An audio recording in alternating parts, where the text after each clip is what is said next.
Kebetulan kami Partai Solidaritas Indonesia punya 2 kursi di Jawa Tengah. Mohon izin Bapak, kami serahkan ke Bapak. Dan untuk teman-teman alap-alap Jokowi, ini khususnya di Jawa Tengah, saya minta tolong sekali untuk bisa mendukung Bapak Ahmad Lutfi menjadi gubernur kita selanjutnya. Gentar. Ngadapin bapaknya aja nggak gentar kok ngadapin. Kalau saya melihat gini, ini pertarungan demokrasi, ya kan pilpres kemarin membuka kualitas semua partai dan politisi kita kayak apa, yang menjilat ludahnya sendiri, ya, yang menarik kata-katanya dari pembenci jadi penyembah. Ini kan di sini rakyat akan diberi kesempatan untuk menilai. Kemudian di dalam hati saya lagi mikir, enak bener ini anak-anak presiden ya. Mereka ini bisa bebas milih mau di daerah mana aja, bukan cuma di DKI sama Jawa Tengah, Bos. Oke. Bismillahirrahmanirrahim. Assalamualaikum warahmatullahi wabarakatuh. Sobat-sobat kabarin kabar terkabar, semoga selalu dalam keadaan sehat walafiat, serta diberikan rezeki yang halal, berkah banyak, luber, dan tak pernah berhenti masuk ke kantong Anda. Semakin menjadi teka-teki kemana Kaisang akan bertarung, di Jakarta ataukah di Jawa Tengah, atau juga tidak sama sekali. Terbaru, saat menghadiri Munas Relawan alap-alap Jokowi di depan Ahmad Lutfi, Kaisang menyatakan akan memberikan suara PSI kepada Ahmad Lutfi. Kaisang juga menyerukan agar para relawan untuk mendukung Ahmad Lutfi menjadi gubernur di Jawa Tengah. Nah, ini akan membuat PR para pengamat, politisi, mikir berat. Maksudnya apa Kaisang ini? Sementara itu Deddy Sitorus, politisi PDIP yang masih kecewa dengan Pak Jokowi, mengatakan bahwa partainya tak gentar melawan Kaisang. Ia mengatakan dengan lantang, jangankan Kaisang, bapaknya aja kita lawan. Luar biasa Pak Deddy. Sebuah rasa optimistis yang top. Tapi kandang banteng sekarang tak lagi kandang banteng yang lalu.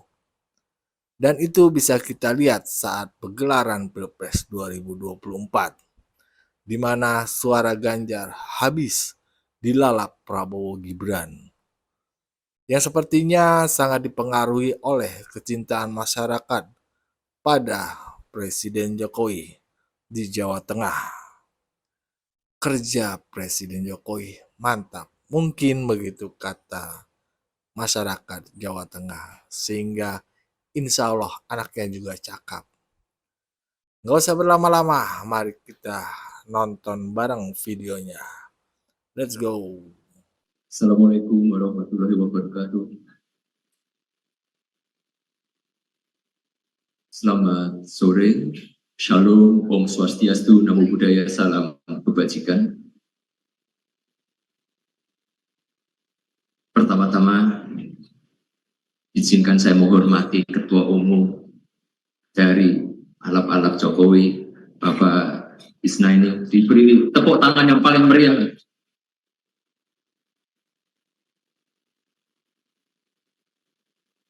Dan di sini juga hadir Bapak Kapolda tersayang kita Jawa Tengah, Bapak Ahmad Lutfi.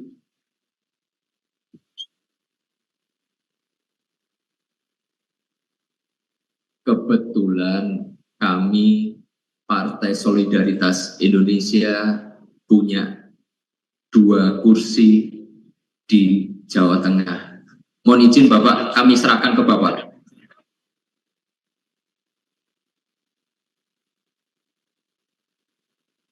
Tapi kan balik lagi, keputusan ada di beliau.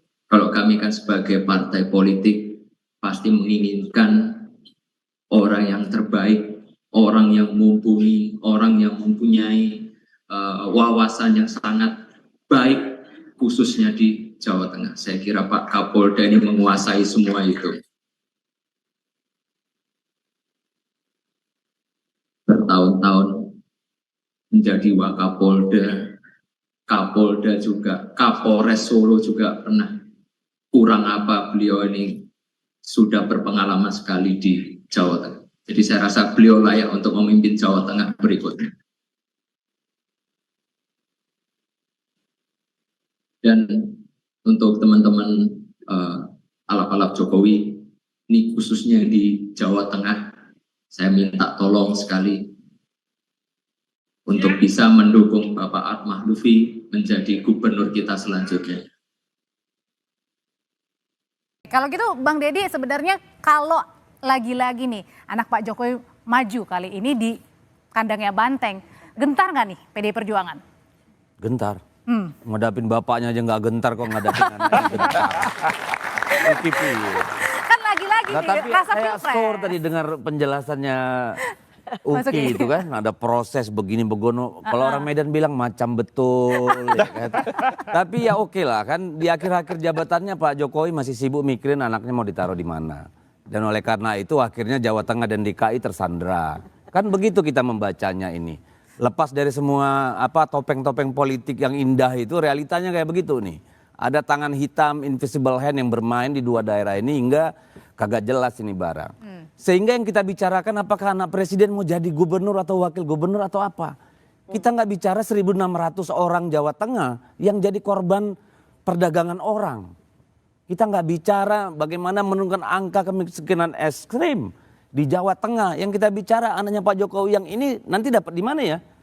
Gitu. Ini kan penurunan kualitas demokrasi kita kalau menurut saya. Apakah selama 10 tahun Pak Jokowi presiden banjir rob di Semarang nggak pernah kelar, nanti dengan Pak Gibran Pak Jokowi nggak presiden, lalu kalau nanti bisa dimenangkan Kaisang bisa diberesin nggak itu barang? Mari kita bicara soal rakyat lah, jangan soal anak presiden terus. Jadi nggak gentar? Ya Allah, gentar gitu udah dibilang. Nggak, soalnya, Gini ya, kalau saya melihat gini, ini pertarungan demokrasi, ya. Kan Pilpres kemarin membuka kualitas semua partai dan politisi kita kayak apa. Yang menjilat ludahnya sendiri, ya, yang menarik kata-katanya dari pembenci jadi penyembah. Ini kan di sini rakyat akan diberi kesempatan untuk menilai. Tapi kenapa? Karena ini menyangkut masa depan mereka sendiri. Mungkin kalau presiden kemarin itu terlalu jauh. Tapi ini pemimpin daerah nggak bisa main-main. Tapi masalahnya di survei contohnya di Litbang Kompas aja belum ada nih nama-nama dari kader PDI Perjuangan yang kemudian masuk dalam list untuk disurvei. Karena PDI Perjuangan tidak pernah bersandar pada orang per orang.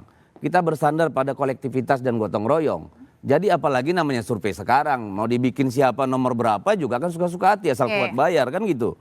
Jadi kalau kita lihat Kompas itu 64% rakyat loh belum tahu siapa nih yang bakal jadi pemimpin. Kenapa? Karena elit-elitnya ini sibuk mikirin hasrat kekuasaan seseorang. Meskipun gitu loh. Mas Kaisang saat ini posisi teratas ya. Ya terserah. Tapi kalau Kaisang bisa jadi ketua umum PSI dalam 2 hari, kenapa nggak jadi gubernur Jateng? Apa yang nggak bisa? Dari PKB sendiri nanti kemudian udah menghitung belum Mbak Lulu? Sebenarnya pengennya sama siapa nih nanti? Kalau misalnya di Pilkada Jawa Tengah, tadi pilihannya ada Mas Kaisang, Pak Lutfi, belum juga digadang-gadang ada nama Pak Andika. Ya kalau PKB sih pilihannya sama rakyat lah. Yang punya syarat untuk bisa memenangkan calon kita. Semuanya kan rakyat. Iya, nah tapi begini sebenarnya. Tema kita memang tentang Mas Kaisang ya. Walaupun kemudian saya tuh juga lihat-lihat mana sih kemudian hasil survei Kompas itu yang bisa menyatakan bahwa Mas Kaisang itu ya menjadi juara di Pilkada Jawa Tengah. Yang pertama masih 7%. Kemudian tadi disampaikan masih ada 64% rakyat Jawa Tengah, they really don't care. Ya kan, dengan isu pilkada di Jawa Tengah. Bisa jadi mereka masih kenyang dengan Pilpres dan Pileg kemarin. Yang kedua mungkin ada titik jenuh. Dan yang ketiga memang persoalan hidup itu yang sedang tidak baik-baik saja pada saat ini. Saya justru melihat ada survei yang lain yang mengatakan, masih dengan Kompas sebenarnya, bahwa menurut rakyat Jawa Tengah isu tentang kesejahteraan petani, isu tentang kemiskinan, dan isu-isu yang lain itu ternyata yang jauh lebih penting bagi mereka karena itulah yang dihadapi mereka. Belum lagi ancaman soal PHK. Jangan lupa bahwa ada industri tekstil yang sangat besar di Jawa Tengah dan itu mulai gulung tikar. Nah, Itu yang sebenarnya membuat kenapa kemudian rakyat Jawa Tengah tidak terlalu peduli ya dengan isu tentang siapa, sehingga kenapa kemudian ya Mas Kaisang maju 7%. Jadi kalau 7% apalagi hanya dengan 2 kursi di DPRD Jawa Tengah ya masih jauh sebenarnya. Pertama ya syarat untuk menuju ke sana. Apalagi kalau kemudian kita lihat Kim semula sudah mengusung nama Mas Lutfi gitu. Nah kalau kemudian Mas Kaisang sama Mas Lutfi ini kan ya simpel aja, semua kan porosnya juga masih Pak Jokowi. Cuman kemudian di dalam hati saya lagi mikir, enak bener ini anak-anak presiden ya. Mereka ini bisa bebas milih mau di daerah mana aja, bukan cuma di DKI sama Jawa Tengah, Bos. Bahkan bisa milih seluruh wilayah Indonesia. Sementara ada calon lain yang udah bener-bener menyiapkan diri running untuk menjadi kontestan, itu kemudian terhambat sedemikian rupa karena apa? Karena ada sedang kerja-kerja kekuasaan untuk memberi ruang. Mas Kaisang mau pilih yang mana dulu? Ya, begitulah sobat-sobat ngabarin kabar terkabar. Suara dari Mas Kaisang dan politisi PDIP dan PKB ya. Tapi yang pasti kalau masyarakat itu milih yang mau kerja aja sih. Entah dia siapa, kalau menurut saya ya. Itu yang mau kerja untuk masyarakat. Dan itu udah dibuktikan sebenarnya oleh Pak Jokowi ya. Bahkan beliau terlihat nggak pernah lelah gitu. Sana kemari mikir tiap hari. Bertemu dengan masyarakat. Ya, mungkin pandangan masyarakat kalau bapaknya baik, insya Allah anaknya juga baik. Jadi wajar lah masyarakat punya pandangan seperti itu. Ya tinggal bertarung aja nanti. Jangan ya semua politisi kan partai bilang kan untuk rakyat. Kalau kenyataannya ya jauh lah. Jawa Tengah sendiri 10 tahun lalu kan dipimpin oleh dari partai PDIP ya, Pak Ganjar itu.